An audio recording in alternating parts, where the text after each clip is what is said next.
Good evening. Tonight is a Pownal Select Board special meeting. Today is Thursday, February 7th. On the agenda tonight is financial audit presentation for fiscal year ending June 30th, 2017 and June 30th of 2018. Also on the agenda is the approval for the BCRC as a consultant for the municipal planning grant awarded to the town for the zoning bylaw revisions. That said, I'll take a motion to approve the agenda. So moved. Second. All in favor, say aye. Aye. Bob? Aye. Okay, and I'm aye also. This is Ron Bollier. Bollier. And you have the floor. Okay. Thank you for asking me to attend your meeting tonight, and I want to thank Michael for starting me right off so I could get back at a relatively early time. What I will do is review with you the audit of the June 30th, 2017 year end and the June 30th, 2018 year end. I'll go through the audit pretty quick, but if anybody has any questions, I'd be more than happy to answer them for you.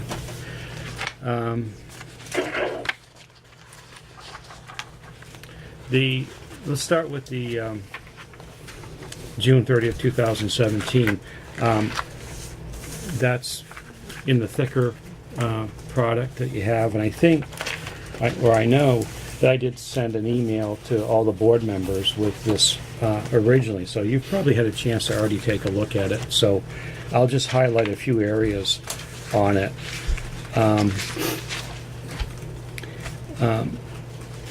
The package is really two products.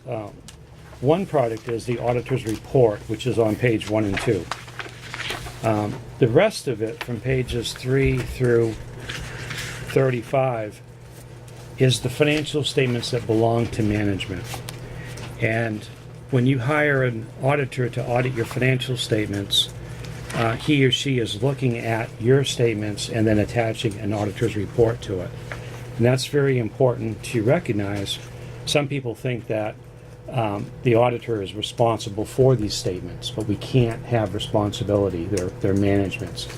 So what we're doing is we're applying test to these financial statements to offer you a professional opinion that these financial statements are presented fairly in accordance with accounting principles.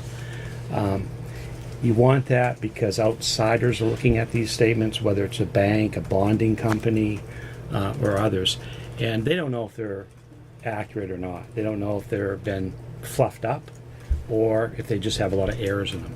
So the real purpose of having an auditor come in is to spend a lot of time going over these numbers. That's not to say that he or she is looking for precision.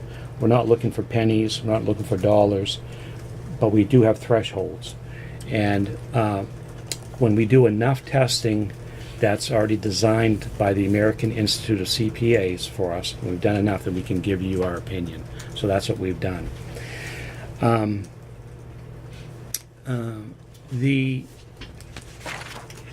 pages 1 and 2, the opinion is a standard auditor's report. We believe we've obtained enough audit evidence to give an opinion, and in our opinion, these financial statements are fairly presented in accordance with generally accepted accounting principles. Now, that's called a standard auditor's report. We don't have to issue that kind of a report. We know you would like to have that kind of a report, but we don't. You're not guaranteed that kind of a report. When we look at your financial statements, if there is a number of errors on those statements, we would have the opportunity to simply issue a report that says this does not represent what it should. So as we go throughout our audit, if we see that numbers aren't matching, then we have to bring it to your attention and say, well, that doesn't reconcile. And let you know that we're going to issue an adverse opinion. In this particular year, there were corrections that needed to be made. And what we did was, instead of issuing you an adverse opinion, for free, we help correct items and incorporate them into it, which actually extends the process. So, the journal entries that we come up with are those corrections, and in the year of 2017, we modified accounts by $381,000. So, just have to bring that forward. Now, because we're making changes to the past, we need to tell you that in the future you could be at risk for having the same problems. So our professional standards require us to issue an internal control report, which is the thinner one that you have for the year. And in that report, we do it. We don't have two, we don't have a third one. Oh, we'll pass those around. Those got emailed to you also, but I do have spiral bound copies. And They were emailed to all of us? yeah, this was the first year I emailed all of the board members with a copy of the financial statement audit and the internal control. And when was that sent? These were issued on January 3rd, so probably the 3rd, 2nd, 3rd, 4th. I'll check, because I don't remember receiving a copy, but Okay. So page 1 and 2 is a standard report, and pages 3 through 7 is where we list what we call findings, or what we have to call them findings. And we probably don't have enough time to go over these one at a time. I think in the prior year you might have had 4 findings. This year you have 8. But keep in mind that every time I found an error and I proposed a correction, then that issue becomes a finding. And I don't have a choice, I have to report it that way. and you've worked with our treasurer on all of this anyway, right? What I did is I gave these to your treasurer and asked her to respond to them and tell us what action would be planned. And she's done that. And she's done that, and that's in here. Okay. One of these findings has been, well, we can talk about that when we talk about 18. I'll go Okay. over that later. I'm sorry, can I interrupt just for a second? This is Bob Jarvis on the phone. Which of the reports are you discussing now? Is it the management's financial statements or the auditor's report on internal control compliance? Internal control and compliance. Okay, thank you. Yep. Okay.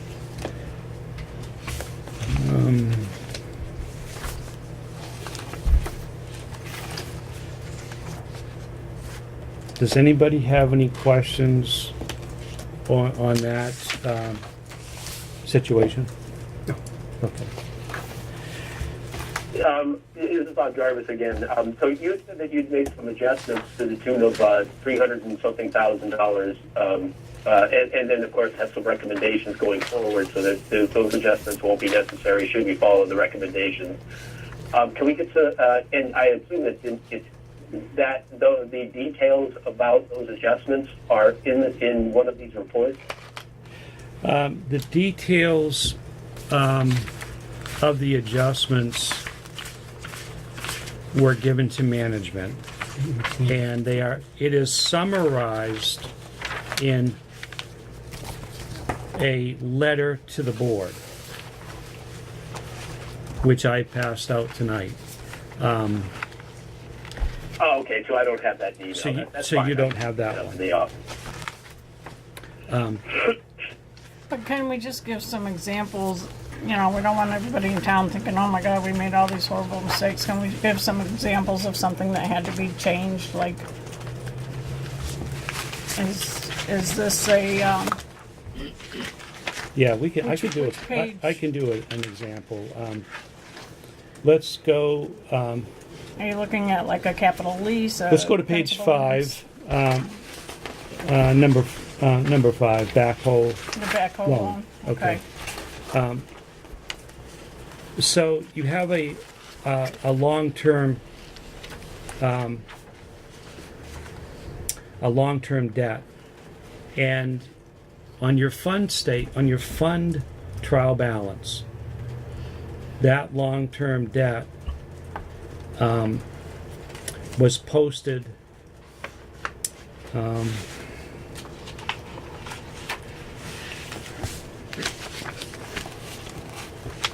It's posted as a liability, but only short-term loans are to be posted as liabilities. Is that what I'm reading here? Yeah, long-term should have been a revenue. It was posted as if it were short-term. So it went to the balance sheet. That was a material misstatement on your revenue side. So a correction, if it wasn't corrected, I would have had to issue an adverse opinion. Okay. The next one is kind of just the opposite, short-term debt. Got a short-term loan that was called a revenue, but because it's short-term, it's supposed to just affect your balance sheet And the wastewater. on the wastewater. Okay. So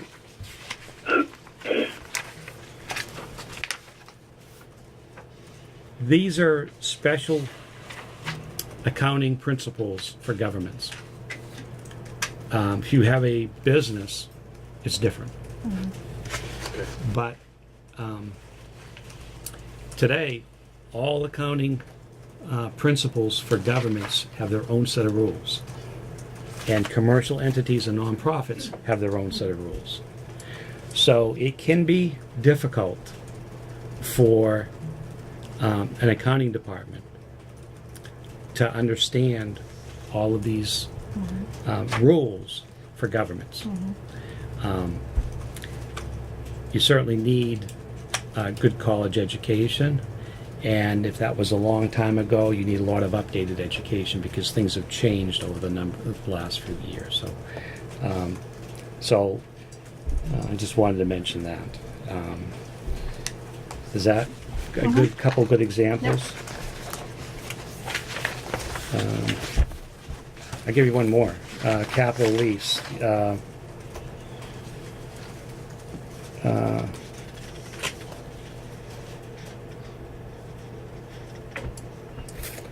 If you do a capital lease, let's say you want to get I don't know what yours was. It might have been a John Deere. It's a rubber tired excavator. Excavator. So the accounting rule says when you do that, you have to bring on a revenue immediately and an expense. That has to be journalized because you're not writing a check out for that. So it can be easily forgotten to do, or not even known that it needs to be booked. A lot of bookkeepers will think, well, I only have to handle the payment when that goes out. Right. But no, you had to handle the actual lease itself as a lump sum coming in. And the actual, as if it were a purchase, when you got that excavator. It's as if you bought it yourself, even though it's a lease. So the accounting world says, we understand it's a lease, it's the same thing as you buying it yourself. So record it as if you bought it yourself.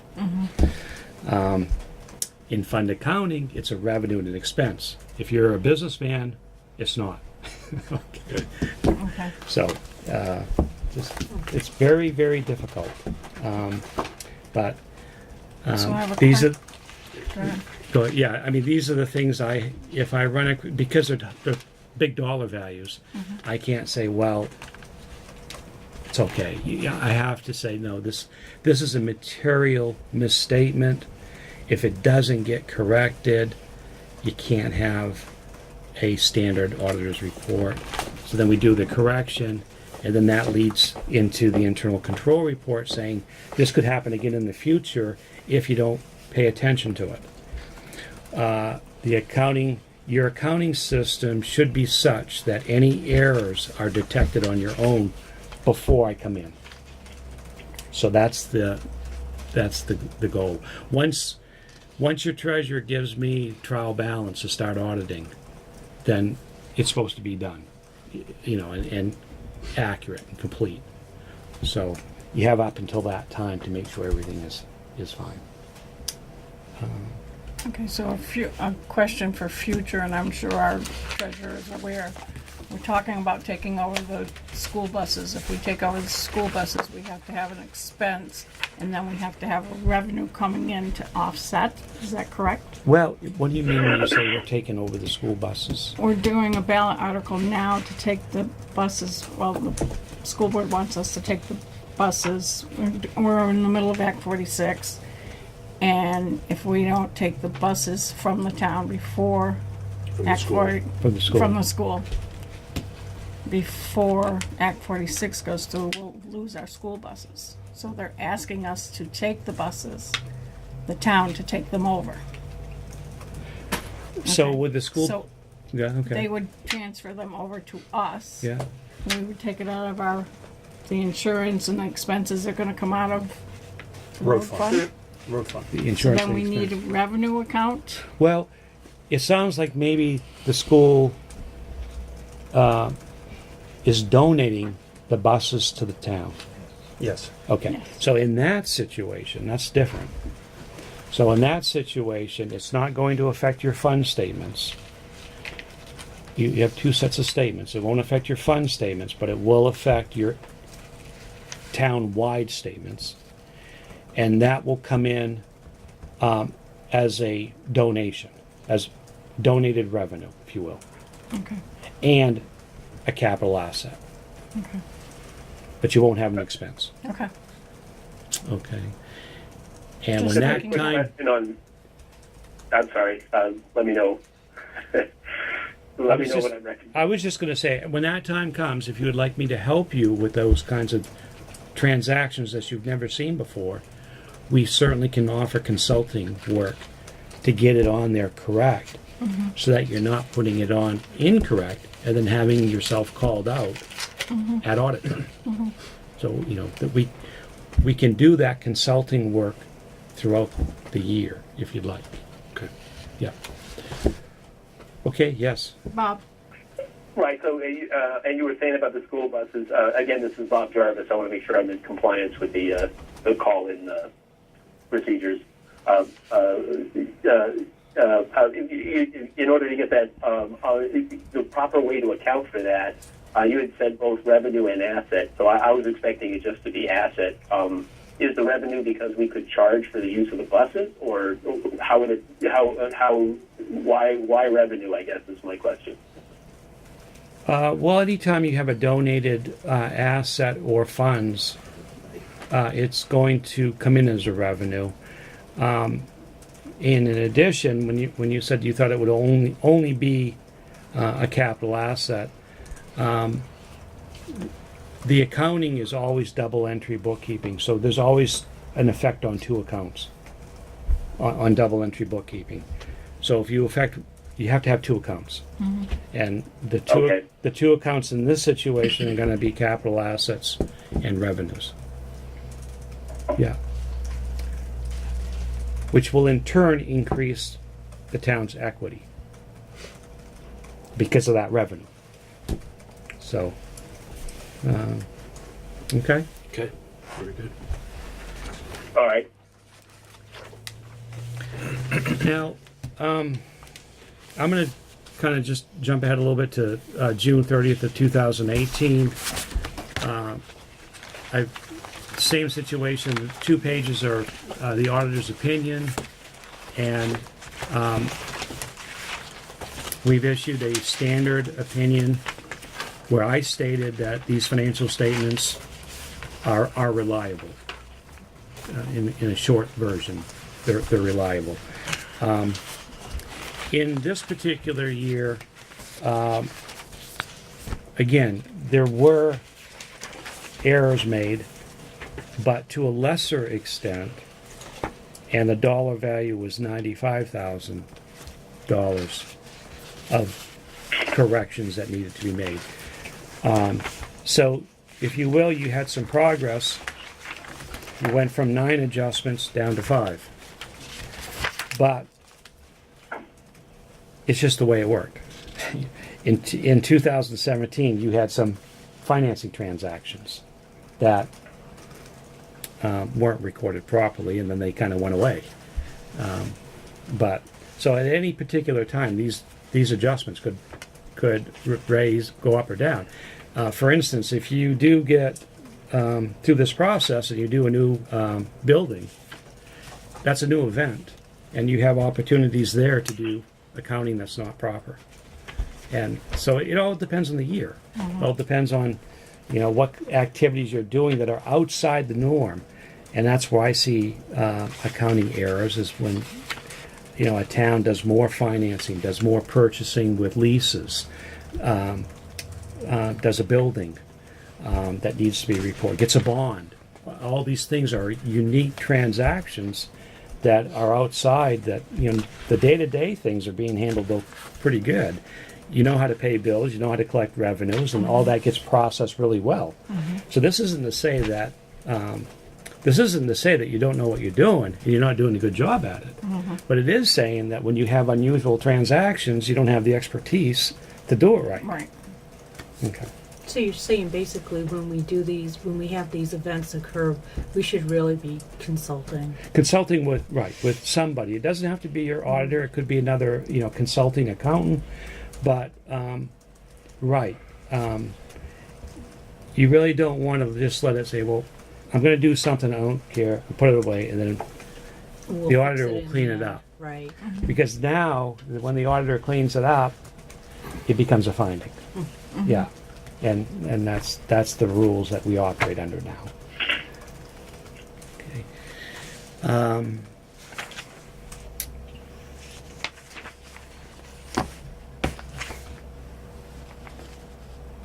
Honestly, 2018 was easier to audit, and we spun it out quickly within 6 months. Keep in mind that the auditing process is a two-way street. If we don't get documents as we request them and things take longer, we can't finish our job. I can't operate in a vacuum. So that two-way process has to work. The 2017 was a more difficult year. There were more corrections that we made to get you to that better state.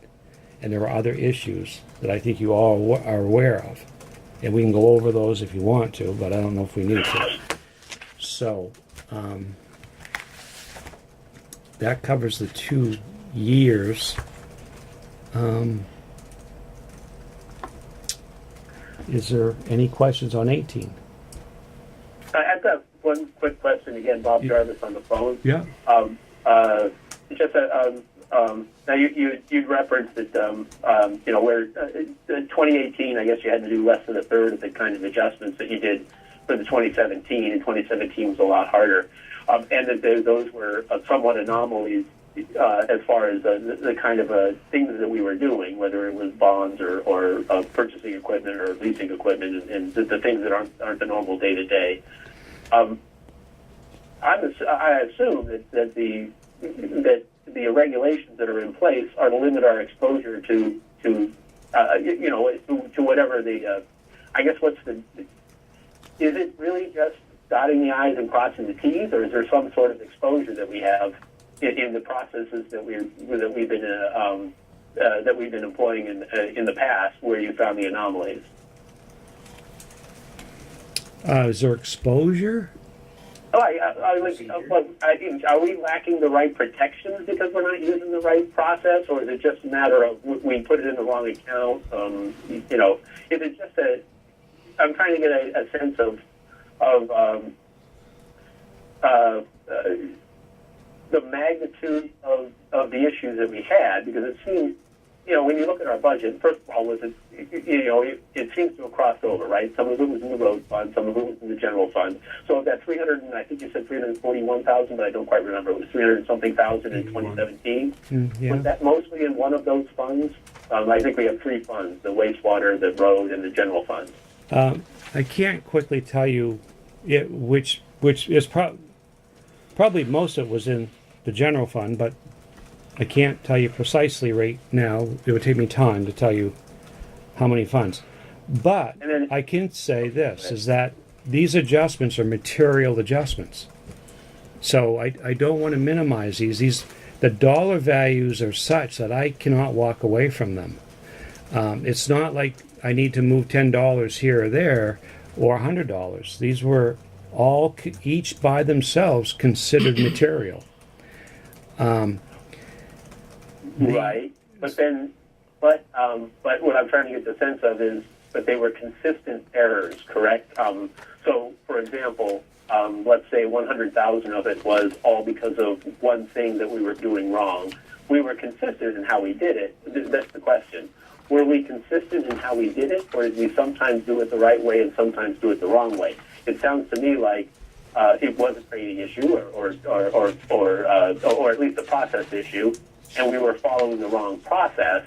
But we were following the wrong process religiously, I guess is the way to say it. Or was it the process went back and forth?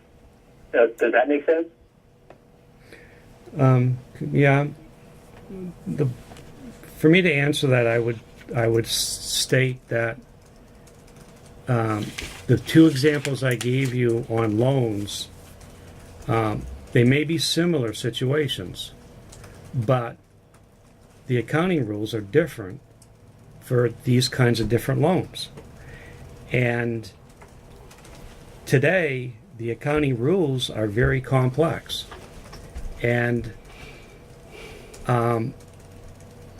if you don't have in-house a person with the proper education, experience, and up-to-date education, these errors will occur. Right. So that's kind of the heart of the question is that. I guess now it's twofold. It's one is these were one-time accounting events that may have had a high dollar amount, hence the high dollar. The reason I'm asking is because 300 and something thousand out of if we were to sum up all three of our funds, the total budget of the town is $2.5 million. If it was all general funds, then that's really only $1.2 million. So that's a substantial percentage of the total fund if it was all general fund, right? But if they were one-time events that were recorded incorrectly, then that's less of a big deal than if sometimes we did it this way, sometimes we did it that way. So I'm trying to get a sense of our accounting practices. Are they consistent, but not to the requirements, or is there inconsistency in how we're doing it?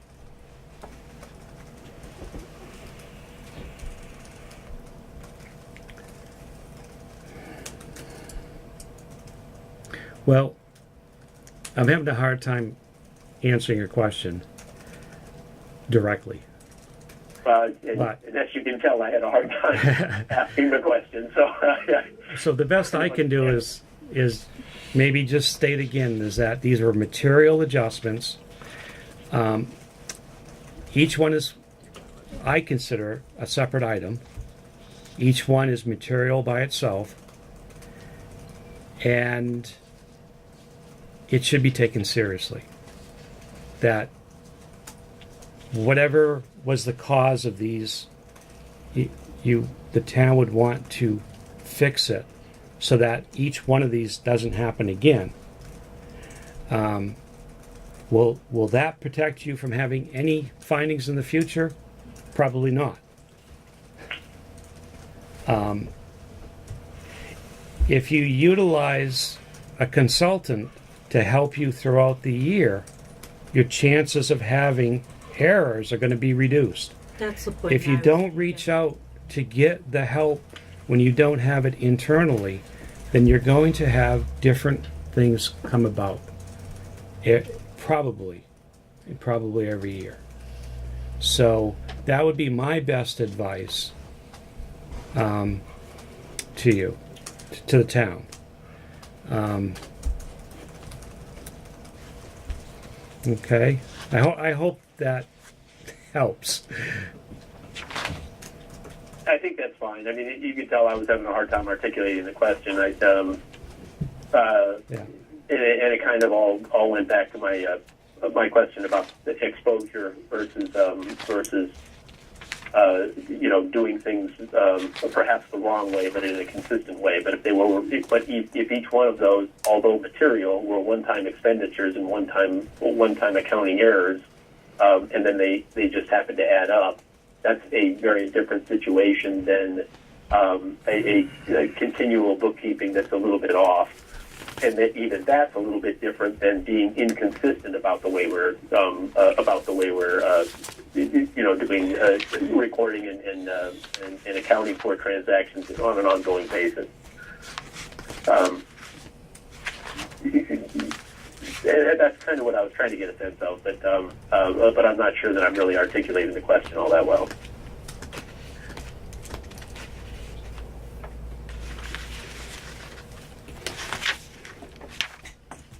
Okay.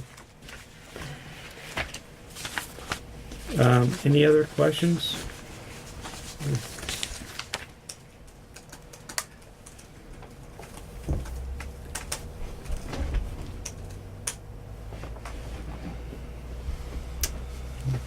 Everybody's good?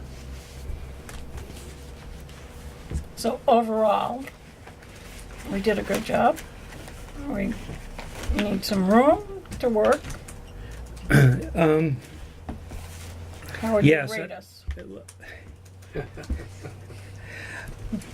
I can't give you a grade of like A, B, C, D, or E. You were able to produce financial statements that a professional said your bankers can rely upon, and bonding companies and all that. So with help, you got to where you needed to be. But you do have these findings, and without getting expertise when you need it, then yeah, they're not going to probably totally go away. As I said earlier, you're handling cash receipts, you're handling cash disbursements, you're keeping a general ledger running, you're doing journal entries, you're posting payroll, you're doing a lot of good stuff. But there's still more that has to be done, and that high-end stuff is where you're lacking a bit. So your recommendation to us would be to budget more money for consulting. Consulting and education, yes. I do, and I think it's important.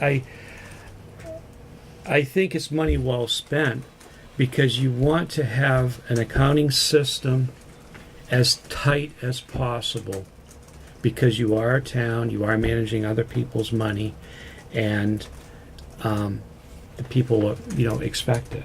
Mm-hmm. So I hate to see a town shortchange themselves in trying to save on the budget and leaving themselves vulnerable for financial problems. Mm-hmm.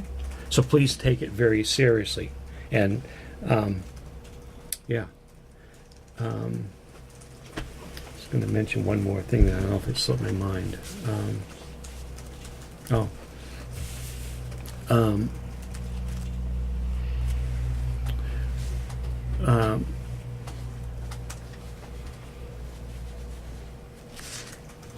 A town typically has an accounting department, and that accounting department knows what it's supposed to do, and ideally you have an internal control document that tells them, we expect the accounting to be done in accordance with generally accepted accounting principles. After all, our auditors are going to be evaluating these statements against those principles. We expect this. We expect a lot of things documented. And we've mentioned that in the internal control report, that the town doesn't have a comprehensive internal control report. And that's what you can point to when something goes bad. And that's what employees can look at when they're trying to do their job. We mentioned that in 2016. We mentioned it again in 2017. We mentioned it again in 2018. So that's a problem if I have to keep mentioning something over and over and over again. And I would like the town to take all of these findings and put somebody in charge to make sure they all get corrected. Because if nobody does get in charge, they won't all get corrected. And next year will be the 4th year for the internal control document. But where I was also going with this is that your structure here, which is not unusual, but your structure here is that you have not an accounting department, but a treasurer that's elected. And I know that position came up this year, in 2018. Mm-hmm. And the same person got elected. Mm-hmm. And I'm not here to grade that person, but you were able to get to the end result with some minor corrections, which is good. I could only think of what would happen if somebody else ran that had no accounting knowledge, maybe no college education, and came in here and thought for a minute that they could maintain your books, said I could come in here and audit them against this huge set of rules that I'm auditing it would be a disaster. So keep that in mind about how you're structuring your accounting department, which I don't think you have an accounting department. Okay? And you probably should really consider the need of an accounting department, that you know that person will be here every day doing the job that you're asking for under your terms, and that your only risk is that when that person leaves.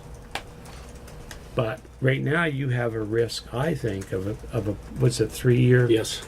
And it scares me with anybody with no qualifications can actually take on that kind of a job. I mean, would you like to go for a plane ride where the pilot is elected? Right.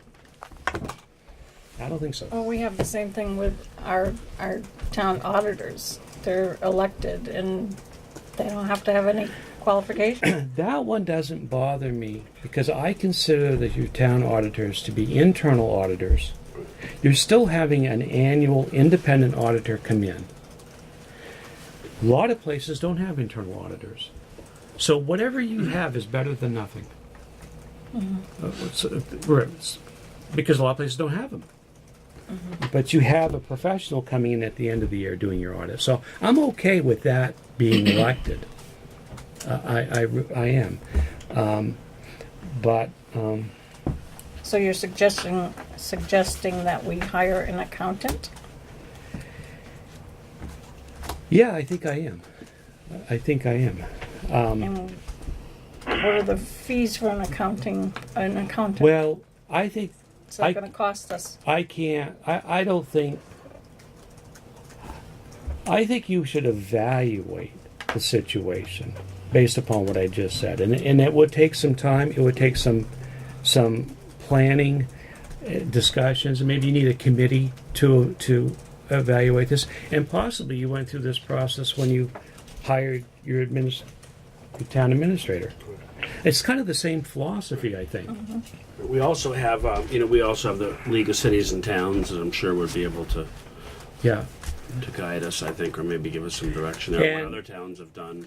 sure. And down the road, if you want, I can also consult in that area.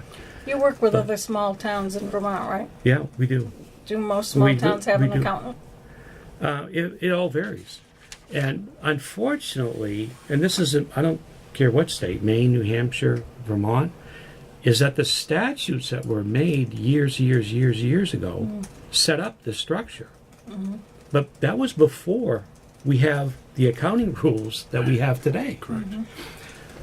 So technically, based upon these old statutes, somebody can come in, be a treasurer, but they don't understand any bookkeeping. Mm-hmm. And that's not your case right now.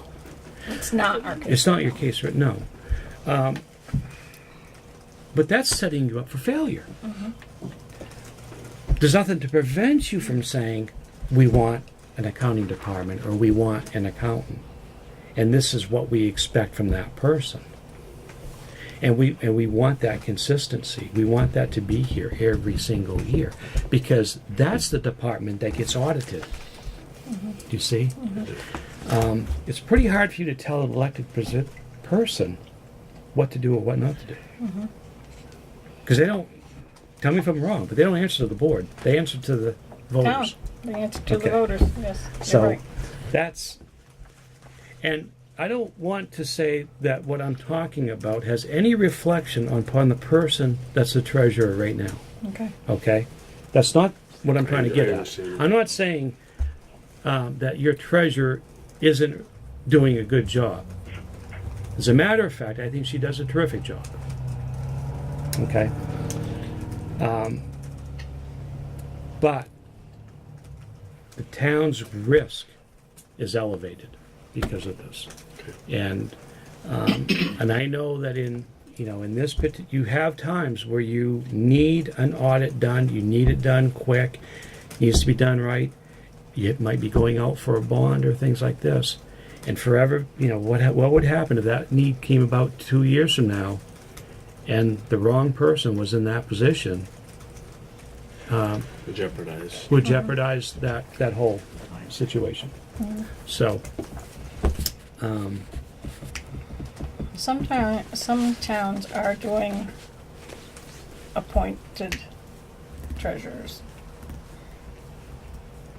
And that could be a different way to go too.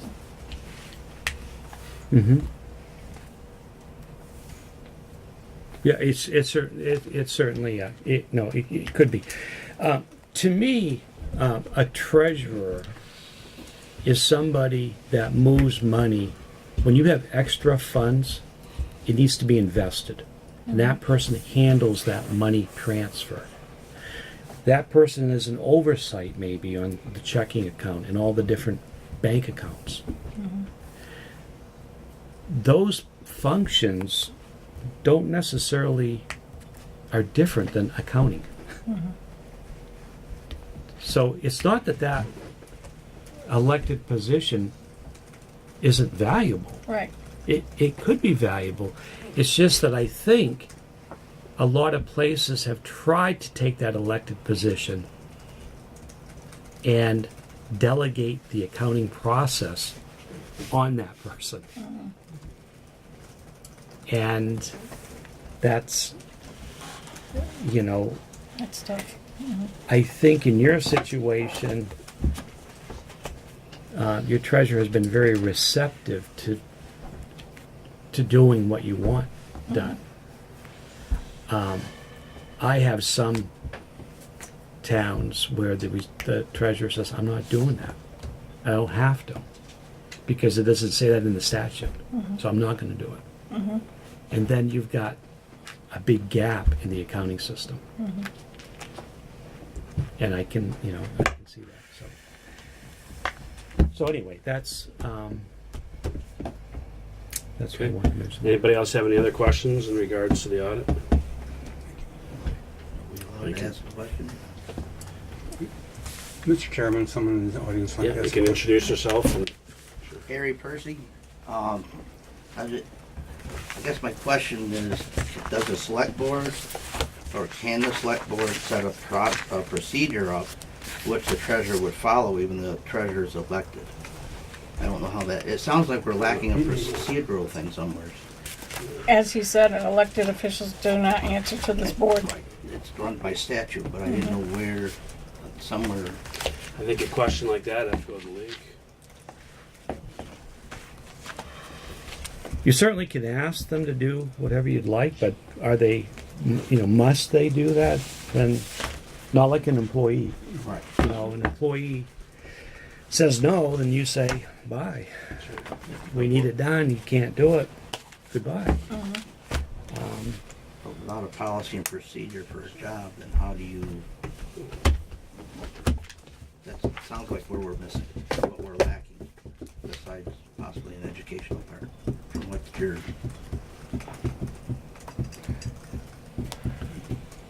Yeah, and let me say one more time. We were able to get to the final product. And you could continue on with this system as you have. But I would be scared every 3 years. Okay? I would be extremely scared every I 3 think the years. point's well taken. Thank you, Ron. Thank Okay. you. Appreciate it. All right. Okay. Thank you. All right, have a good night. Yep. Safe travel. You have your case? Pardon? Oh, you have a case? Yeah, I got it right here.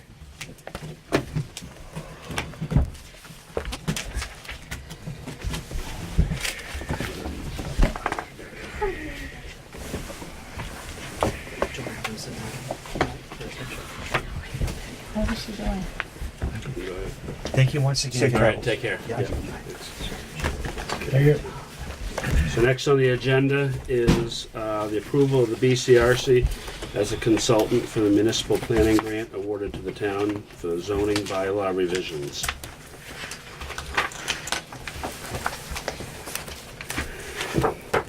Mr. Chair, I recommend that you approve Bennington County Regional Commission as the consultant for the municipal planning grant.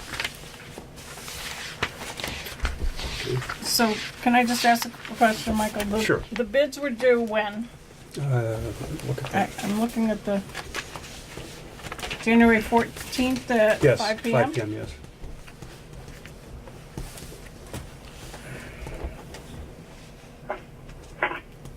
And did I understand you to say that the second one did not come in on time? He was late, saying that my email kept bouncing back, so I gave him a little leave on that. But he showed up, his physical product showed up late, and he did not follow the guidelines for submission.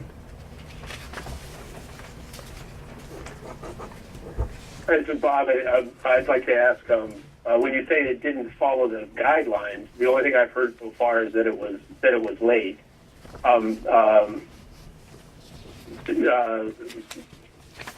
Can you be more specific about what it didn't follow? Sure. He submitted too much paperwork. He was supposed to be confined, I believe, 3 or 4 pages, and he didn't list out as he was supposed to.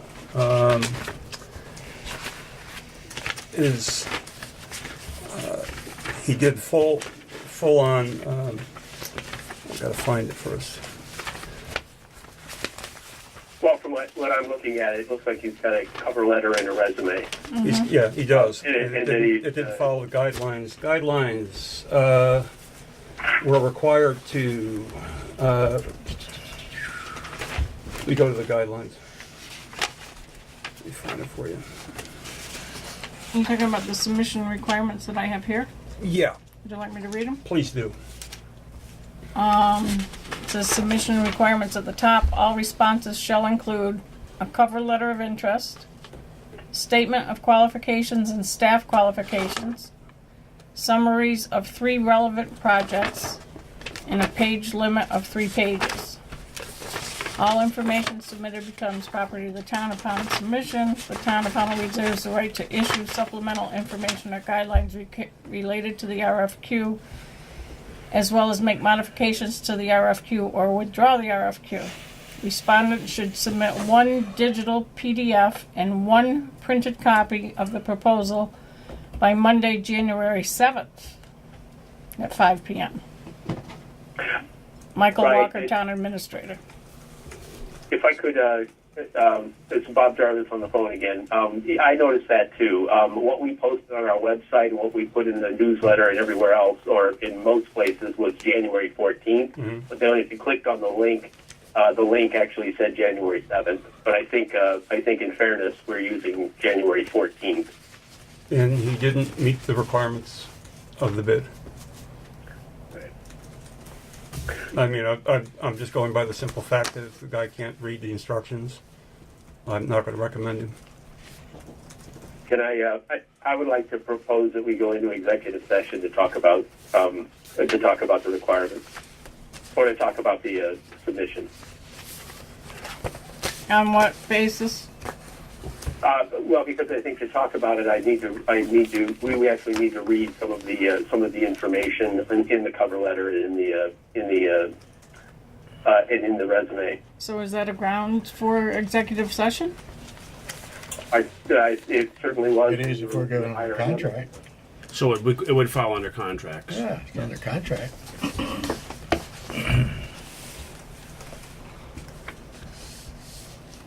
So I move that we go to executive session. I'll second that. All in favor, say aye. Aye. Aye. I'm opposed. So. I don't think we need to go into executive session. I think we should know as much as we can about this fella, and it shouldn't be just spread out. I mean, we're the people that are gonna be hiring him or whatever. I think we should know something about him.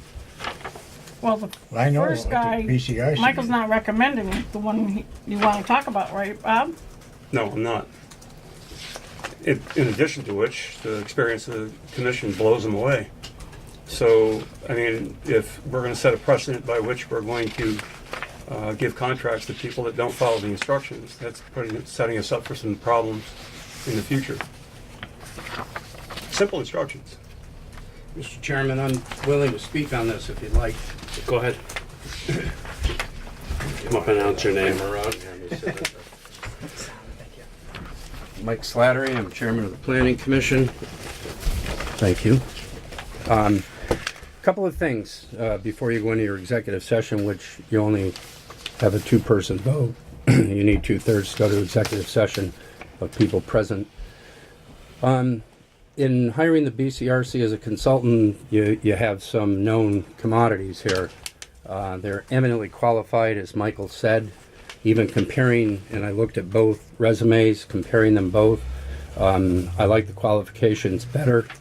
They worked with us lockstep on the town plan. They not only know the town plan, they know our bylaws inside and out, which is what we're going to be changing strictly in this municipal planning grant for the housing and economic development only. Okay, they're close. They're here. About 7 years ago, the town, on recommendations of several people, hired an outside consultant to work on our town plan. And they were very nice people. They were about an hour and a half upstate. They showed up at the bidding process, and then one other time, the town paid them $20,000. We did not get a single chapter written of the town plan. I was chairman at that time. It didn't work. BCRC has sat right here at this table every single meeting we've requested. That is invaluable to me as the chairman of the PC, and I believe to the other PC members as well. And I would like to think that in the spirit of cooperation here, that the select board and the planning commission would work together on this, and that you might consult your planning commission as to who they might prefer, given the fact that we're the ones that are going to be working with them and have the experience in working with both the BCRC and private consultants in the past. Sue has a question.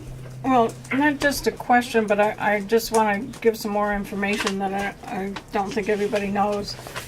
Bob and I were on the committee when we hired our town administrator, and I was chair of the committee, and the second gentleman, Sven Federer, Yeah. we did interview him. We did do a phone interview for the town administrator's position. We talked to him. I believe he was a lawyer from downstate. He wanted to move here. He thought he could go to Londonderry, Vermont and work part-time there and then do some consulting or work down here part-time too. We did Bob. Yep, Do you remember Sven? I do. And we did like him to some point, but we didn't feel that he was the right candidate for this position. I don't think there's anything wrong with the guy, but I don't know how he would be doing the BCRC. I just want to make it clear to everybody that the board has talked to this gentleman before. And I don't, by the And way, we I don't really know him. We interviewed him by phone only. So let me ask the question: is there anybody that feels like there's a conflict here? Is that a concern that someone has? I'm not sure what you mean by a conflict. Again, Bob Jarvis on the phone. Okay. I've read his qualifications, and there are some things that really stick out and that really, really are in line with what our town is doing. And I don't think it would be appropriate for us to make the decision without actually discussing those. And because discussing those requires reading some of his cover letter and reading some of his qualifications, I don't think it's appropriate for to do it in open session. Just like when we were, just like anytime we're going through contracts or resumes, we do those in executive session. That's the only reason I'm Right, I think, I agree with you on that part of it, but I think the other part of it can be a public discussion, and then we can go in and talk about the two. If I may, Mr. Chair, Yes. I repeat, he didn't put the package together correctly. You can't do that. Man, please. I would also add that there's nothing wrong with Sven's Nothing. resume. Nothing wrong at all. It's certainly not personal. Right. It's that we're very comfortable with the BCRC. We're the ones in the trenches with them. They are overqualified to change a handful of bylaws in these sections. Okay. So, or to help us, to assist us in the changing of those. So, It's not. It's Bob again on the phone to follow the process. Bob Jarvis. can we vote that he doesn't have to say that every time? No, go ahead, Bob. Yes, it's Michael, true why that do I both have of these this? have, there's some real pros and cons here. And I understand, Michael, I understand your point. You've made it multiple times that you don't feel that he's followed the process and that he's outside of the parameters.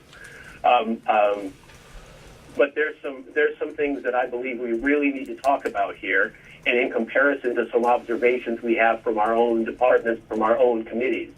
And I think there's some things that we really need to consider. So I just want to talk about it, and to be able to do that, it has to be. I believe it has to be an executive session, but maybe I'm wrong. Maybe I can read portions of his letter without going into executive session. Just let me know if.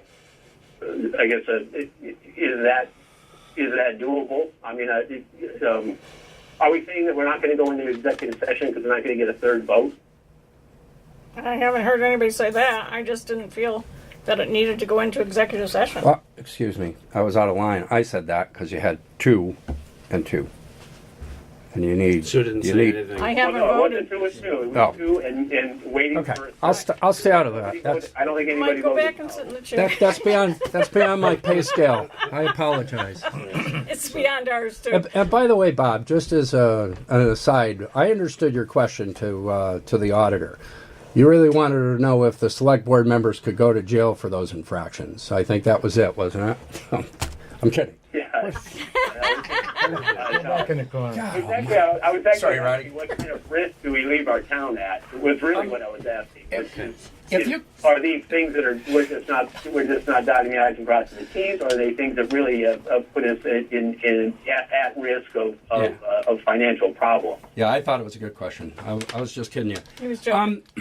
If you do go into executive session, can you invite somebody into executive session? I think you can. You don't have to. I'll go in the corner and then I'll go out there and wait till you come out. But Bob, the thing is, Sven's thing was late. It wasn't done properly. One. If you do this. I understand, but there's things there's still things I want to talk I'm not about. sure you Because, do. from what I understood, If you- from what Michael had said earlier, was that he allowed him to come in. He allowed him to send it in because he was having some email problems.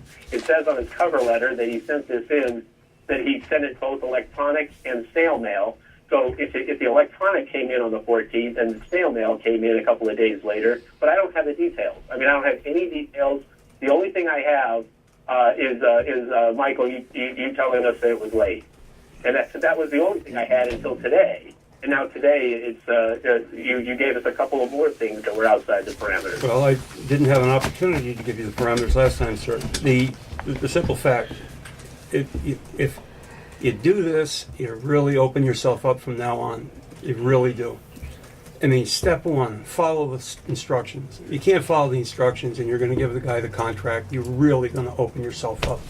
You really, really are going to open yourself up. And I highly recommend you do not do that. Okay, I fully understand. But then I have to also disagree with what you put in your email. I would say that you should never be filtering information from the select board, even if it's late. Sir, you All cut right. me off my Outside the conversation last time. All right, Bob. I'll second the motion to go into executive session for a very brief time. And let's come back out and finish the discussion, okay? Okay. With that said, I'll take, I I'll- second Ronnie's motion to okay. go in. Yeah. so that's three yes, 1 no. Okay, so we're back into normal session. So at this time, I am looking for a motion to award the municipal planning grant. I make a motion, we award it to the BCRC. I'll second that. You're seconding? Yes, I will. I believe I can, yeah. I make a motion that we pick up that Zent guy, Sven? Zen, whatever his name is. His qualifications. I'll second that motion. I'll second the motion for Sven Federo. Okay. So we have a tie. So New RFQ. we'll have to do a new RFQ and Brilliant. Sorry. okay. With that said, is there any other Business before the comments on vote. that? Oh. I'll take a motion to adjourn. Motion to adjourn.